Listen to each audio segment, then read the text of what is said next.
O Estado, quando é fraco, ele cria o ambiente perfeito de criminosos. O Estado, quando é fraco, ele permite que policiais, em vez de ser polícia, participam dos crimes. Então você tem uma sociedade criminosa e parte do Estado, seja na polícia, seja na justiça, no legislativo, participando desse crime. Por quê? Porque ele é fraca. E esse Estado é uma mãe.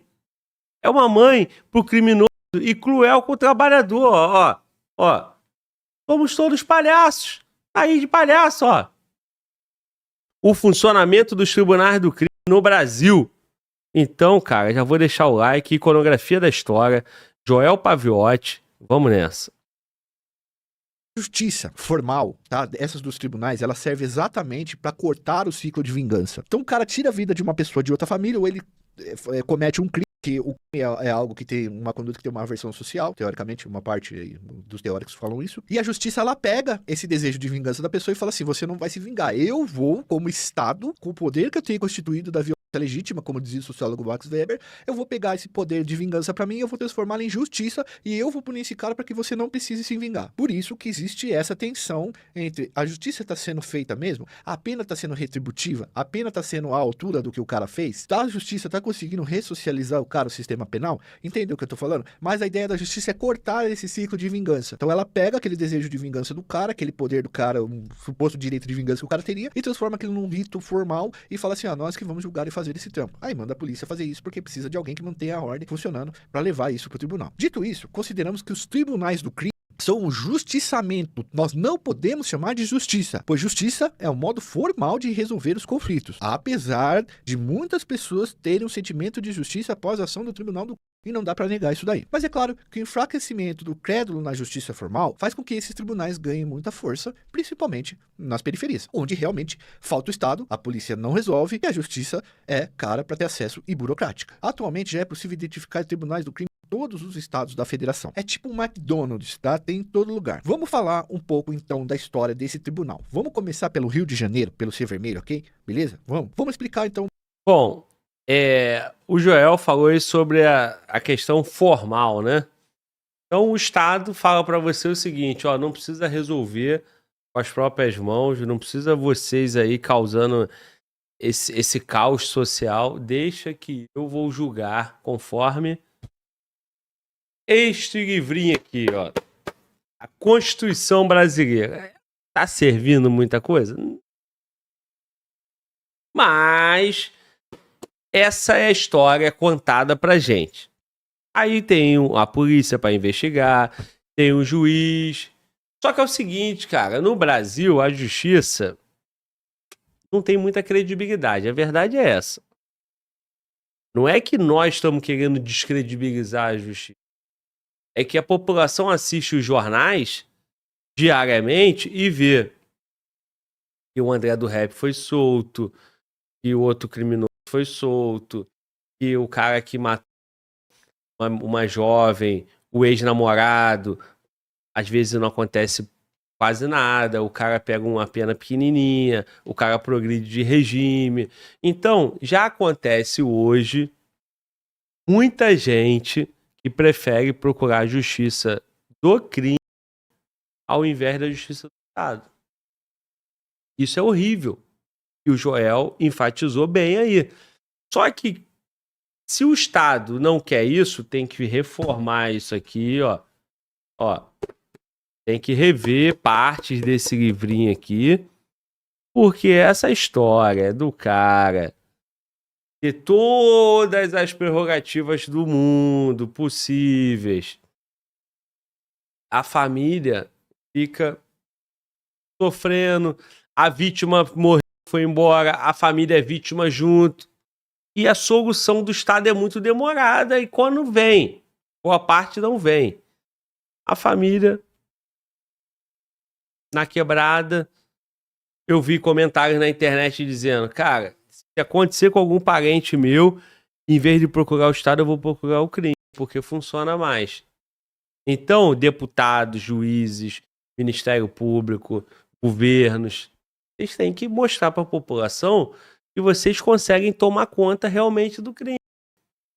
Porque o que a população assiste é que o crime tá deitando e rolando no Estado. Olha aí, a guerra contra o tráfico, facções criminosas. Quem tá ganhando? É o Estado ou o próprio crime? Então, fica essa reflexão aí, esse despertar, porque o dia que o crime tiver realmente mais respeito que o próprio Estado, em algumas sociedades, alguns lugares, já tem.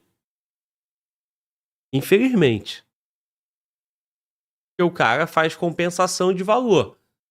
Porra, o polícia é ladrão também, o deputado é vagabundo, ladrão também, o juiz, porra, é outro, o governo é outro, os gravatados não são presos. Aí o cara acha que o ladrão que tá na rua é pior, é melhor, aliás, do que o outro ladrão. Ele fala, esse aqui não teve oportunidade, esse aqui cresceu comigo, esse aqui é meu amigo, esse aqui eu fui lá, falei com ele, devolveu meu carro, devolveu minha moto. Rapaz, olha onde nós estamos indo. Bota mais 10, 15 anos pra frente, eu não sei o que vai ser isso aqui não, cara. Salve-se quem puder. Ou vocês vão fazer alguma coisa enquanto há tempo, ou vai chegar em vocês, hein? Já, já. Vocês estão confortáveis aí porque não chega nada em vocês. Só quem tá sufocando, ó, e pagando o preço é a população, é o pobre. Tá chegando pra todo mundo, porque tem ladrão pra todo mundo, tem crime pra todo mundo. Rio de Janeiro. Rio de Janeiro, porra, enquanto o crime tá só na Baixada, na Zona Norte tá bom. Na Zona Sul, quando os caras subirem em prédio com um fuzil e sair levando todo mundo, roubando teu carro na porta da garagem com um fuzil, 4 caras de fuzil botando um fuzil na tua cara, em condomínio de bacana na Zona Sul, aí vão ficar tudo desesperado. Ai, meu Deus, que isso? Que isso? Isso acontece há 20, 30 anos na Zona Norte, na Baixada. Vai chegar porque a pista tá fácil, eles estão só avançando. Serve para São Paulo, serve para vários lugares do Brasil. Inteira. Quem não obedecesse essa regra poderia ser julgado em.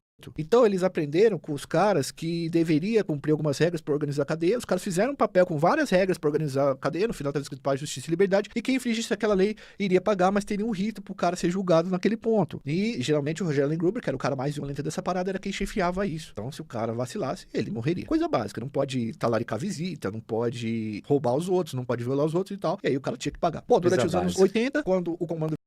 Coisa básica, não pode roubar. O cara foi preso porque é ladrão. Aí é coisa básica, tem que fazer uma regra lá. Não, pode roubar lá fora, aqui dentro não pode. Mas o cara foi pra lá justamente porque ele roubava os outros. Mas lá ele respeita. Lá... Do lado de fora, não. É porque lá a regra do criminoso, né, ela é dura, né, irmão? Não é igual às leis e regras aqui de fora, né? Pois é. Vamos. Ele saiu de dentro das cadeias e tomou esse nome, né? Os hábitos dos julgamentos foram juntos para dentro das favelas. Ali, quem caguetasse ou quem infringisse as leis do crime, o estatuto, né? Ou pulasse para outra organização, era julgado. E é interessante porque quando o Ser Vermelho saiu das cadeias, ele foi tomar as periferias ali, as favelas. E dentro dessas favelas existiam vários bandos. E quando os caras chegavam e conseguiam tirar esses bandos ou dominar esses bandos, esses caras também eram julgados. Bom, diferente do comando daqui de São Paulo, que sempre fez esses julgamentos pelo celular, no caso do Ser Vermelho, a pessoa era levada para cima do morro e julgada na hora. Não havia ninguém para interceder pelo julgado. Característico do modelo, né, do Ser Vermelho, que são as franquias de ocupação, que é o domínio do território armado. Então o cara pega o maluco ali dentro do território mesmo e leva para fazer o julgamento e a execução. De cima do morro, o cara não voltava mais. Havia no Rio de Janeiro até bondes exclusivos para fazer esse tipo de julgamento. Uma das práticas que ficou famosa foi a prática do micro-ondas. O que era a prática do micro-ondas? Basicamente, vocês viram isso no filme Tropa de Elite e acredito que outros filmes também mostraram essa situação. Era assim, você colocava uma pessoa dentro de... Eu não tô ensinando a fazer micro-ondas aqui, pelo amor de Deus, mas todo mundo já viu. Colocava as pessoas dentro do pneu, você jogava querosene, né? Geralmente era querosene, não era álcool não, tá? Geralmente era querosene e tacava fogo no cara, mano. E aquilo pegava no maluco e ficava ali queimando no cara, queimando no cara, queimando no cara. Quando os caras aprenderam isso? Até um tempo atrás, nos anos 70, existia ainda lampião nas favelas que não tinham energia. E aí eles faziam uma mistura lá com o querosene que ficava queimando o tempo todo. Então eles resolveram fazer isso com gente, né? Criar tipo criar um lampião. Resolveram fazer isso. Então essa prática do micro-ondas elas também desenrolou e ninguém, logicamente, que isso fazia com que as pessoas falassem assim, pô, ir pro tribunal do crime é um BO. Há muitos exemplos famosos de tribunais do crime. Dizem que o Márcio Amaro, o Marcinho VP do Santa Marta, veja, não o Nepomuceno, Marcinho VP do Santa Marta, caiu no Tribunal do Crime por ter dado entrevista pro Caco Barcelos, tá? No livro Abusado, e por ter citado alguns bandidos ali. O que acontece? Ele era de dentro da favela, de dentro do Ser Vermelho. Ele tinha que respeitar o lance da não caguetagem. E ele contou algumas histórias. Por exemplo, o Caco Barcelos mudou o nome de um cara lá, mas não mudou o nome do irmão do cara. O irmão do cara chamava Raimundinho. Então ele conta a história do Raimundinho e ele bota a foto do Raimundinho e fala que o irmão do Raimundinho, ao qual ele dá o nome de Claudinho, teria mandado matar não sei quem, tirar a vida não sei quem. Tem a foto do cara lá. Fala do irmão do cara. Todo mundo sabe que é o cara. Mesmo que você tenha mudado o nome pro nome de um jogador famoso, que terminava com In também. Depois você pega o livro do Abusado do Caco Barcelos, eu acho que é o último grande livro, assim, que fala mesmo, conta um pouco dessa história aí e tal. Bom, ele foi contado dentro de uma lixeira em Bangu 3. A polícia voltou hoje de manhã ao presídio Bangu 3 para ouvir o preso Luiz Guilherme Soares de Araújo, apontado como suspeito. Bangu 3, aí eu te pergunto, mano, volta. O MC Pose do Rodo foi pra qual presídio? Eu dou R$100 se tu acertar agora. Bom, a gente viu ali que os caras foram em Benfica, mas eu fiquei sabendo que ele tava em Bangu 8. Errou, mano, Walter. Pô, mano, Walter, tu é lerdão, mano, Walter. Vamos falar que eu tô fazendo bullying contigo, que é assédio. Porra, acabou de falar agora, cara. Porra, eu te dei toda a dica. Bangu 3? Eu ia te dar cenzão, mano. Não, pô, não, velho. Ele saiu de Benfica e foi pra Bangu 3, porra, depois que ele se declarou faccionado. É verdade. Porra, mano, Walter. Não, é porque falaram que ia levar ele pra Bangu 8, né? Mas... Mano, Walter, é porque você, no react de quinta-feira, falou Bangu 8. Aí de lá pra cá você não fez mais nada, só dormiu. Aí tu perdeu uma boa parte. E agora, eu te dei toda a dica do mundo, eu ia te dar cenzão, mano, Walter. Tu perdeu R$100 aqui. Vai lá, escuta. Bora aí e tal. Bom, ele foi contado dentro de uma lixeira em Bangu 3. A polícia voltou hoje de manhã ao presídio Bangu 3 para ouvir o preso. Aí eu falei, mano, Walter, o MC Pose foi pra qual presídio? Dou R$100. Aí, mano, Walter, Bangu 8. Ué, meu chefe. Bangu 3, mano, Walter. Acabou de falar no vídeo, vamos lá. Luiz Guilherme Soares de Araújo, apontado como suspeito de participação na morte de Marcinho VP. Vizinho de cela do traficante assassinado, Luiz Guilherme apareceu com 3 costelas quebradas. O laudo preliminar do Instituto Médico Legal revela que Marcinho VP foi estrangulado por pelo menos 2 homens. Foram encontradas marcas no pescoço e ferimentos na cabeça do bandido. O motivo do crime ainda está sendo investigado. Uma das hipóteses levantadas é de que o assassinato tenha sido cometido por causa da repercussão do livro O Abusado, do jornalista da Rede Globo, Caco Barcelos. O livro conta detalhes do funcionamento do tráfico de drogas no Rio. Para o delegado responsável pelo caso, o comportamento de Marcinho VP na cadeia pode ter despertado a inveja de outros presos. A terceira geração do Ser Vermelho, formada por Márcio Nepomuceno, esse é o Marcinho VP, que é considerado chefe pela justiça, e por Elias Maluco, Luiz Fernando da Costa, Fernandinho Beiramar e muitos outros, instituíram os tribunais bastante violentos. O último julgamento de grande repercussão ocorreu em outubro de 2023, quando 3 médicos foram executados na Barra da Tijuca. O Fiat Pulse parou em frente a um bar na beira da praia numa noite e 3 homens desceram e executaram 3 dos 4 médicos que estavam em uma mesa tomando uma cervejinha que tinham vindo para um congresso no Rio de Janeiro de medicina, ortopedia inclusive. Os médicos eram Marcos Andrade Corsato, de 62 anos, Perseu Ribeiro Almeida, de 33 e Diego Ralph Bonfim, de 35 anos. Aí é importante dizer uma coisa, que o Diego Ralph Bonfim, ele é irmão da deputada federal por São Paulo do PSOL, né, Partido do Socialismo e Liberdade, a Sâmia Bonfim. E a Sâmia é casada com o Glauber Braga, que também, se não me engano, é deputado federal pelo Rio de Janeiro, pelo PSOL. Ele estava em processo de cassação, eu não sei se foi cassado, eu não me recordo, eu não tenho acompanhado muito política, mas... Só tem um Glauber mesmo que presta, cara. Só um. Só um. E o nome no final não é Braga, não. Não é não? Pô, o cara tem o mesmo nome que eu, cara. Carniça. Carniça pode ver no Google aí. Não, pode. Eu tô falando... Carniça é o quê? Eu ia salientar que no início, né, do podcast, a gente perguntava lá do Glauber, né, e aí só aparecia esse camarada, né? Só pesquisava por Glauber, aparecia esse camarada aí. Pois é, agora se botar Fala Glauber, parece que é. Graças a Deus, é o Glauber. Pois é.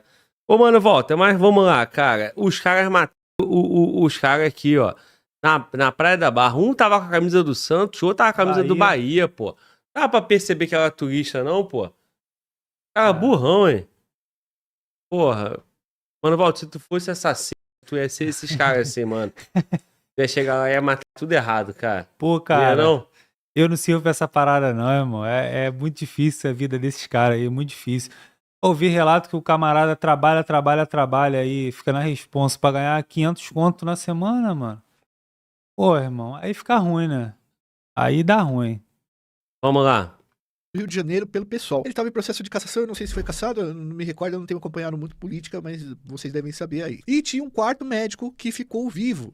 Dizem, né, que os caras se enganaram. Esse médico, ele parecia com um cara que era filho de um chefe de Rio das Pedras, tá? O Tylon Alcântara. E aí os caras chegaram e sentaram o dedo nos médicos, pessoas importantes de São Paulo e de outros estados. E também teve o caso que é o seguinte, por mais que exista uma desigualdade, uma polarização ideológica, um antagonismo ideológico entre os deputados, eles são uma classe, tá? Então o Nicolas Ferreira, por exemplo, que é politicamente inimigo da Sâmia Bonfim, ele foi até a rede social e ele desejou, assim, os pêsames, os sentimentos pra Sâmia, tá? Porque ninguém merece perder um irmão e aí, tipo assim, num negócio dessa morte, pessoal, tem que esquecer um pouco dessa fita. O Arthur Lira pressionou, que era presidente da Câmara, muita gente pressionou para encontrar os caras, tá? Encontraram os caras que fizeram esse crime. E foi por engano. E os caras descarregaram a arma em caras que não tinham nada a ver. E aí, os corpos de Felipe Mota, o Leski, e de Rian Nunes de Almeida foram encontrados dentro de um carro, algum tempo depois do crime ter sido cometido. Os meios de comunicação divulgaram uma suposta videoconferência. Que uma suposta videoconferência teria sido realizada dentro de Bangu para definir a vida dos caras. Seria o tribunal do crime lá na alta cúpula. O Leski, ele era do Ser Vermelho, assim como o Rian era do Ser Vermelho. Foi definido que esse erro foi fatal e ia atrapalhar os negócios. Eles acabaram eliminados. E deixaram eles dentro de um carro, com porta-mala, inclusive aberto, para a polícia apenas achar os corpos e dizer que a alta cúpula tinha resolvido a parada. A polícia, novamente, lamentou por não ter chegado antes e salvado o Leski e o Rian das garras do Tribunal do Crime. Além desses casos, o tribunal continua funcionando. No caso do Ser Vermelho, uma reunião simples. Bom, vamos lá, cara. Ele conta a geração lá do tal do Marcinho VP, né? Que conta o livro do Caco Barcelo. Só um detalhe, né? O Caco Barcelo pegou o relato da fonte e caguetou a fonte, né? E aí os caras acertaram dentro de Bangu 3, fizeram um acerto de conta com o cara. Aí ele vai para um outro tribunal do crime. O que o Joel falou aí é verdade. Só que assim, o Joel botou um contexto político que não necessariamente teve a ver com a solução do tribunal do crime. Por quê? E o tribunal do crime resolveu em 24 horas.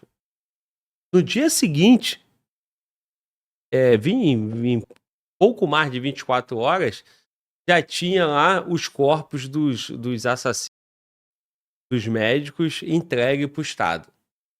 E aí ficou essa repercussão e aí acabou o assunto. Então, seria uma guerra ali do Comando Vermelho com a Miguel. Os caras fizeram merda, mataram errado. Em tese, somente em tese, os responsáveis pela morte foram mortos pelo próprio Tribunal do Crime do Comando Vermelho. Que é essa videoconferência aí que teria sido ordenada de dentro da cadeia. Agora, na época, falava de um criminoso BMW também, que o Joel não falou.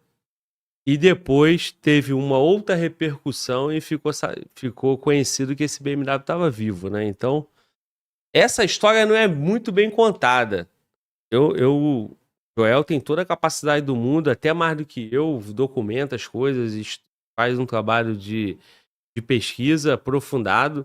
O que eu quero complementar aqui ao vídeo do Joel é que o Tribunal do Crime cagou o que Nicolas achou, se é Braga, se é Sâmia, a não ser que tenha uma interferência direta dos deputados aí do PSOL, da Sâmia, um crime. E acho que não tem nada documentado em relação a isso, né?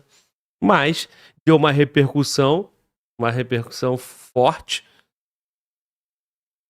Porra, pagou o Brasil, quiosque na Barra da Tijuca. Então, pra tu ver como é que tá o Rio de Janeiro, não tem isso. Quiosque na Barra da Tijuca, aeroporto, Santos Dumont, hotel de bacana, o que for, o crime vai lá e faz porque eles são mais fortes do que o Estado. Essa é a verdade. E, com toda a repercussão, o que o Tribunal do Crime fez? Em 24 horas, entregou lá pro Estado e falou: Estado, você ia demorar 2 meses, 3 meses, toma isso, os caras. Se for os mesmos, ninguém sabe, porra, ninguém sabe. Eles botaram 2 corpos lá, 3, acho que foram 4 na época. E aí o Estado identificou, falou: são esses caras mesmo aí, foram eles que mataram. Agora nós vamos atrás de quem matou, porque eles não podem. Quem tem que fazer somos nós, Estado. Resumindo, Já tem 2 anos dessa parada. Quem foi preso pela morte desses caras? Ninguém. O Estado, o governador, o político da época, o secretário da época ou o chefe da polícia da época vai lá, dá a entrevista, fala, não vamos parar enquanto não pegar. Passa uma semana, ninguém fala mais, ninguém pega porra nenhuma, passa 2 anos, cadê? Quem foi que matou os médicos, você sabe? Negativo. Quem matou os médicos? Eu sei que falaram, né? Que foi esses camaradas aí, como você bem disse, né? Agora, se foram eles mesmos, o que fica é que a facção, né? Ela deu uma solução, né? Rápida, prática, né? Ó, foram esses caras aqui. Para de amolar, não amola, não enche o saco. Basicamente isso, né? Eles encontraram os culpados e deram pro Estado. Não entra na nossa comunidade, na nossa favela. Bom, fato é que já tem 2 anos desse caso. Tem mais de... De lá pra cá, foi 2023, né? De lá pra cá, o Comando Vermelho tá invadindo o Rio, tomou a área da milícia pra cacete e ficou por isso mesmo. E vai continuar. E o Estado. Você já sabe, né? Vamos. Simples, uma decretação solitária pode dar fim e alguém. E tá aí uma diferença, talvez, do Ser Vermelho pro Comando de São Paulo. Na organização do Rio de Janeiro, existe a possibilidade do chefe tomar a decisão sozinha, mais monárquica. E ela vai ser cumprida, tá? Se ele tomar essa decisão, ela vai ser cumprida. Na organização aqui de São Paulo, isso é muito incomum. Pode acontecer? Pode, mas depois o cara tem que segurar o tique, tem que explicar certinho, tem que convencer outros caras a isso. É melhor você convencer os caras antes do que você convencer depois. Porque daí você já tem a permissão pra fazer e você não tem que... Você tá entendendo? Você mexe muito com o ego do cara. Lá no Rio de Janeiro, o cara consegue fazer isso sozinho. Aqui em São Paulo, é muito difícil. Tem que fazer teleconferência e tal. A não ser que aconteça igual aconteceu lá em Bangu, no negócio do alto escalão. Dito isso, ficando claro sobre o funcionamento da questão do Ser Vermelho, vamos pro Comando de São Paulo, que talvez seja o mais famoso aí nessa questão da burocracia do Tribunal do Crime, tá? A gente já explicou essa história aqui, novamente para vocês. O Comando de São Paulo foi formado na anexo à Casa de Custódia e Tratamento da Taubaté em 1993. Ele é fruto de várias mudanças que aconteceram no sistema penitenciário. Uma dessas mudanças eram em relação à resolução de conflitos. Na cadeia dos anos 70 não tinha uma forma racional de resolução de conflito. Era a lei do mais forte. Ao longo dos anos 80 isso foi se organizando. Pessoas começaram a se organizar em quadrilhas,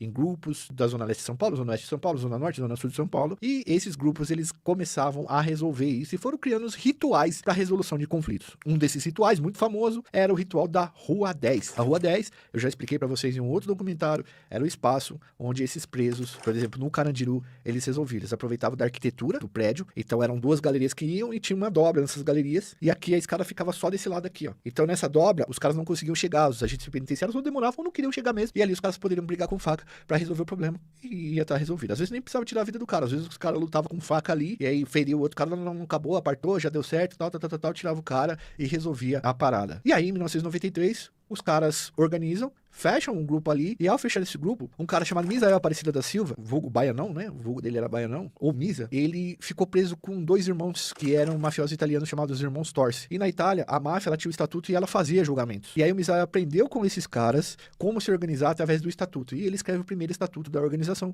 com várias regras, e cada preso dali sai com o estatuto nas mãos e vai pras cadeias sendo transferidos, levando esse estatuto. E eles convencem, tá? Podia ser na violência politicamente, eles convencem a massa carcerária que é melhor seguir aquilo ali pra todo mundo ficar vivo, que um conjunto de presos importantes ali e violentos vão fazer com que aquilo seja cumprido. E aí as pessoas entregaram certo poder na mão dos caras, porque falaram assim, bom, é melhor todo mundo seguir essas regras e eu conseguir dormir na cadeia do que propriamente continuar essa desorganização e, enfim, eu não saber se eu vou conseguir pagar minha pena ou não. Então os caras foram institucionalizando essa ética segundo esse estatuto da organização. A ética do crime, como eu disse, existia antes do comando, só que o comando virou uma instância de resolução, como se fosse um tribunal da justiça. Então a gente, antes de ter o tribunal aqui no Brasil, a gente se organizava também. Tinha regras, tinha lei, tinha ética, não era todos contra todos. Mas aí a justiça vem e ela reorganiza tudo e ela só, eu sou instância julgadora disso. O comando foi crescendo, ele passou a estruturar a cadeia de forma hierárquica, distribuindo função aos seus membros para gerenciar os presídios segundo essas regras do crime, tá? Essa parte vocês podem ver profundamente no livro da Camila Nunes Dias, um abraço Camila Nunes Dias, minha orientadora no mestrado, adoro ela, Hegemonia nas Prisões e Monopólio da Violência. É um livro amarelinho assim que tem um cara na grade, mas esse livro é caríssimo, mas ele deve ter o doutorado dela deve estar na internet aí, e é muito difícil vocês acharem, os caras não editaram mais. Bom, o comando proibiu, por exemplo, o uso de pedra nos presídios. Proibiu o uso de entorpecentes injetáveis, a prática que infectava os caras com o bicho da goiaba lá. E também impôs o famoso disciplina. E essa é uma função importantíssima. Disciplina é um cara, membro do comando, que é responsável. Cara, vamos lá. Deixa eu dar uma pausa rápida aí. Primeiro, dá destaque pros vídeos do Joel. O Joel tem uma coleção de vídeos já, né, cara? Tu vê, ele tem vídeo sobre tudo. Ele falou ali, vídeo da Rua 10. Então, cara, o trabalho do Joel hoje tem documentário, tem tudo isso. Dá pra maratonar o canal Iconografia Isso da aí. História, né? Agora, o destaque que eu quero... O outro destaque é o seguinte. Tu vê que como a força doutrina o comportamento, né, cara? Então, vamos lá. O Estado, quando é fraco, ele cria um ambiente perfeito de criminosos. O Estado, quando é fraco, ele permite que policiais, em vez de ser polícia, participam dos crimes. Então, você tem uma sociedade criminosa e parte do Estado, seja na polícia, seja na justiça, no legislativo, participando desse crime. Por quê? Porque a lei é fraca. A lei é fraca, o poder coercitivo do Estado é fraco e fica essa zona toda.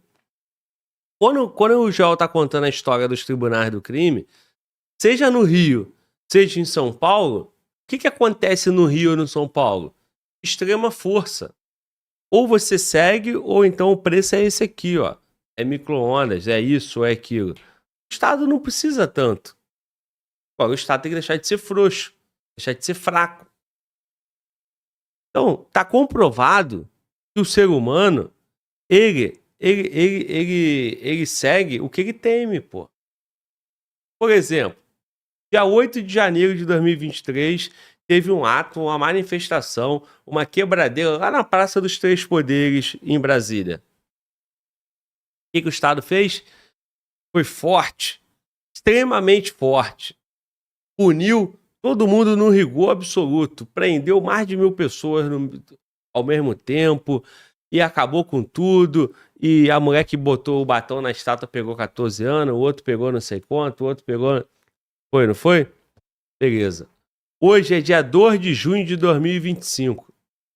Do dia 8 de janeiro até o dia 2 de junho, 8 de janeiro de 23 até o dia 2 de junho de 25, tiveram mais quantas manifestações lá na Praça dos Três Poderes? Quantos foram lá pichar a estátua? Quantos foram lá quebrar o vidro? Quantos foram lá fazer qualquer coisa? Nenhum, né? Nenhum. Da mesma forma, quando o PCC criou um estatuto e falou, irmão, quem não seguir essa parada aqui, ó, é pedra. Aí o vagabundo que é vagabundo, ele é ladrão. Contigo ele é um leão. Você é trabalhador, ele bota pra quebrar. Mas lá dentro ele, ó, pianinho. Idem em qualquer facção, em qualquer favela do Brasil, pô. Bastaria o Estado buscar uma justiça, mas ser mais firme, pô, mais forte. Agora não. Vem nesse padrão ONU, um padrão que é direito disso, direito daquilo e tal, presunção de inocência, até o trançado julgado. Ninguém é vagabundo aqui nesse lugar não, cara. Todo mundo aqui é inocente.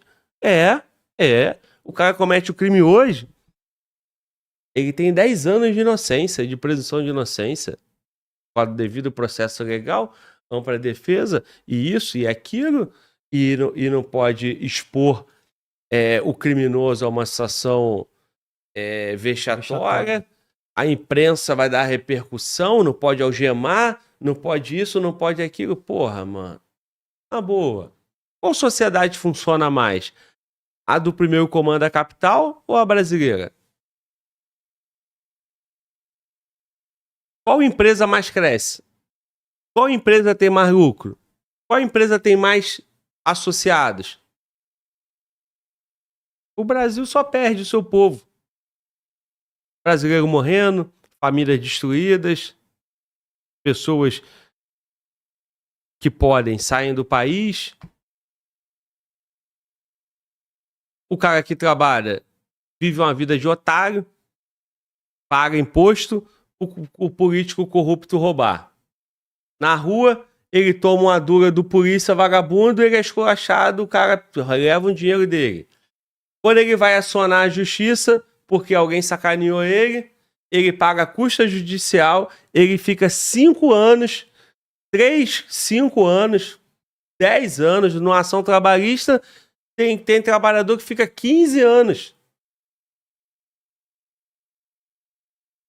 O cara paga uma casa na planta, um prédio, a construtora quebra, fale, ele pega o dinheiro dele e perde, porque não acha um dinheiro.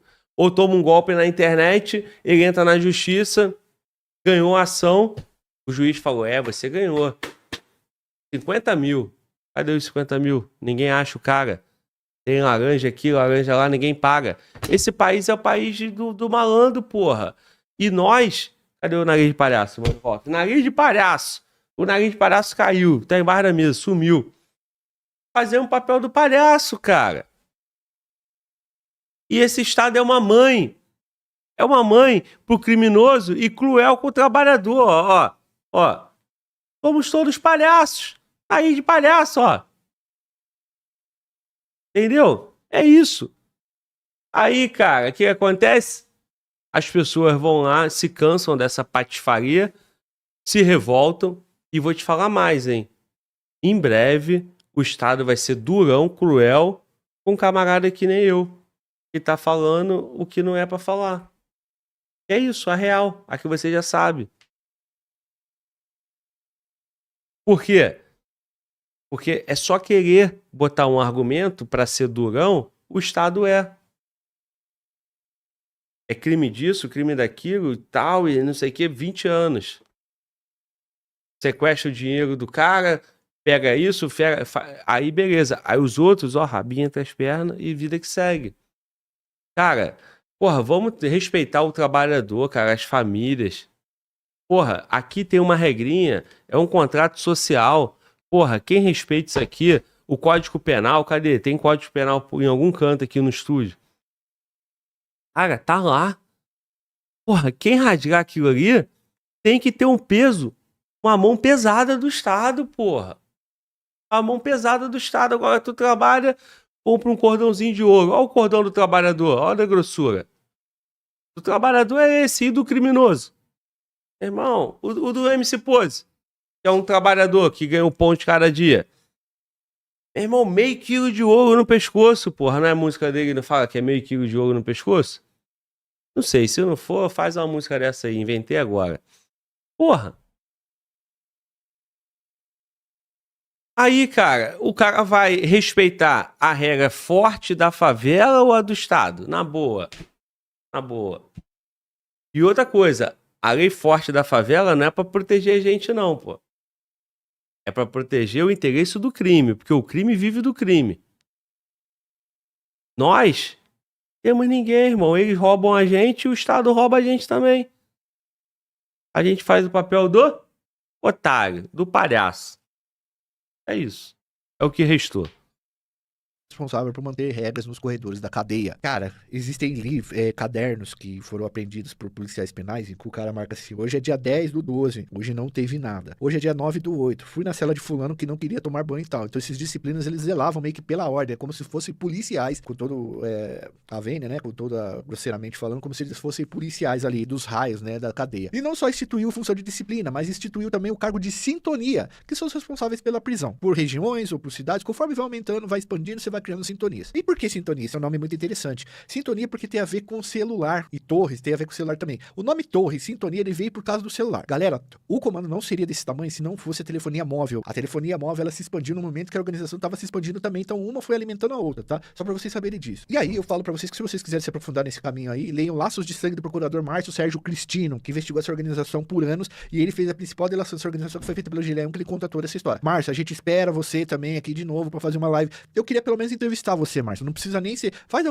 alguém faz chegar no Márcio isso? Não precisava nem ser uma live. Eu poderia te entrevistar até por escrito, assim, não precisava fazer nada. Mas é pra coletar o material pra de repente escrever um livro, alguma coisa que, você tem muita história pra contar. Bom, as disciplinas e sintonias são como uma espécie de juiz e burocrata do crime, é isso mesmo. Toda vez que há uma desavença no presídio, eles são chamados pra mediar o conflito e ver quem tá certo, quem está errado. E segundo a ética do mundo do crime, quem vai se ferrar ou quem vai ficar de boa. Se vocês quiserem conhecer melhor um estudo sobre isso, nós temos um vídeo falando sobre o surgimento do seu criador, o Misael aí. Eu vou deixar também no card. Essa prática dos tribunais tribunais para resolver desavenças e mancadas, nem sempre existiu nos presídios paulistas. E isso coincide muito com o lance do aumento e da expansão do comando. Com o aumento do número de membros dessa organização, que passou a comandar presídios paulistas e de outros lugares do Brasil, ela foi se expandindo para as periferias das cidades. Primeiro em São Paulo, depois do resto do país. O grupo que comanda o Rio de Janeiro, por exemplo, que a gente falou agora, como eu disse para vocês, não segue essa lógica, mas também espalhou os seus tribunais pelo Brasil. Fora do presídio, os membros do Partido do Crime também passaram a impor esse tipo de prática e trouxeram tudo isso do presídio para dentro da periferia. Essa prática de ser convocado para dar explicação ganhou até nome. Ir para as ideias, ou fazer sumariar, né? Sumariar a pessoa. Ou também esticar o chiclete. Vocês podem compreender melhor essas coisas num livro do Gabriel Feltran chamado Fronteiras de Tensão. É um baita de um livro também, tá? Excelente. Aqui a gente traz a história para vocês, mas a gente traz também a oportunidade de vocês se aprofundarem e a oportunidade de vocês comprarem, né, o livro desses autores e terem experiências de conhecer ele, tá? Ele fez uma pesquisa em Sapopemba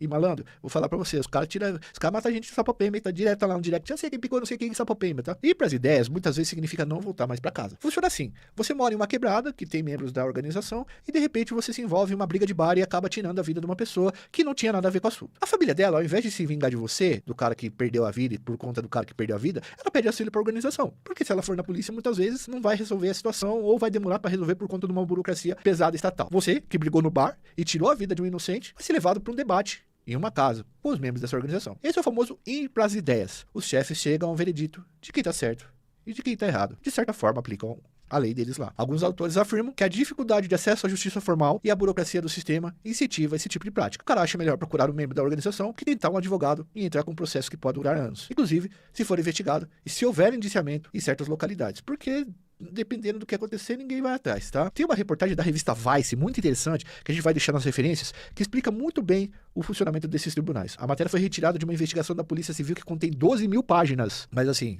a gente teve acesso também a muitas coisas disso daí, mas você vai ver nesse vídeo, mas depois, se você quiser se aprofundar, vai lá também. Antes de entrar no funcionamento do tribunal, é preciso explicar as funções dos personagens que fazem parte desse ritual. Então vamos lá. Primeiro, o disciplina. Geralmente é o membro responsável por manter a ética do crime dentro da comunidade. A gente tem o sintonia geral. É o cara que domina a área de atuação da organização na região e ele quem vai julgar o caso. Geral da região, tá? Mas tem outros nomes que os caras dão. E aí tem a sintonia geral final, que vão julgar os casos mais graves porque são as palavras finais do comando e que resolve qualquer tipo de conflito mais em alto escalão. Seria tipo o STF. É importante dizer que dentro do Tribunal do Crime, conforme uma autora chamada Karina Biondi, ninguém toma decisão sozinho. Todas as questões são discutidas em conjunto com diferentes membros e geralmente ao telefone celular. Entendendo essas funções, vamos falar agora sobre como funciona o...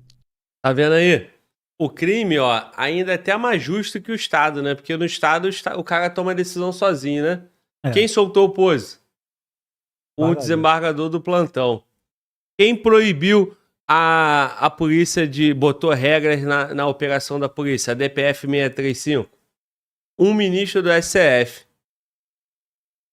Decisões lá envolvendo não sei o que do inquérito lá do Alexandre de Moraes. Quem decide? Alexandre de Moraes. Aí no crime, aí o público escuta isso e fala, porra, o crime é justo. Tá vendo? Ninguém toma decisão sozinho, tem um colegiado. É o plenário do Tribunal do Crime. Cara.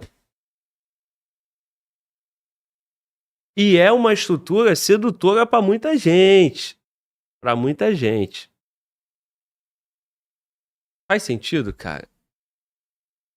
Agora vamos lá. Se você... O cara que...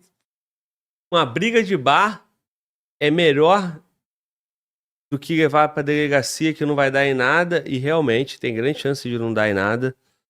O cara ir no Tribunal do Crime. Vai ser rápido, só que tem um preço. Essa parte não tá sendo contada, né? O que o cara paga? Se ele der uma ideia errada, se foi entendido que o que ele falou não é bem aquilo, vai perder ganho de causa. Aí acontece o que com ele? Ele que sofre as consequências do julgamento. Então, parece que é fácil, né? E outra coisa, o crime foi lá e resolveu o teu problema. E tu não deve nada pro crime, não? Fica por isso mesmo? O Estado já te tomou teu imposto, era obrigação dele fazer para você. Ainda assim, ele te cobra custas judiciais se você entrar com processo. E no final ele fala, foda-se, é isso mesmo. Perdeu. Ah, mas por quê? Porque sim, pô, não tinha prova. Caraca, a prova aqui, cara. Tá vendo? O cara tá aqui. Não, mas você entrou no lugar errado. Volta. Hein? Caralho. Mano, rapaz, só um parênteses. O Estado é tão escroto que eu, pô, fiz um acordo na justiça. As duas partes. Tava lá. Cara, não é que não. É lá.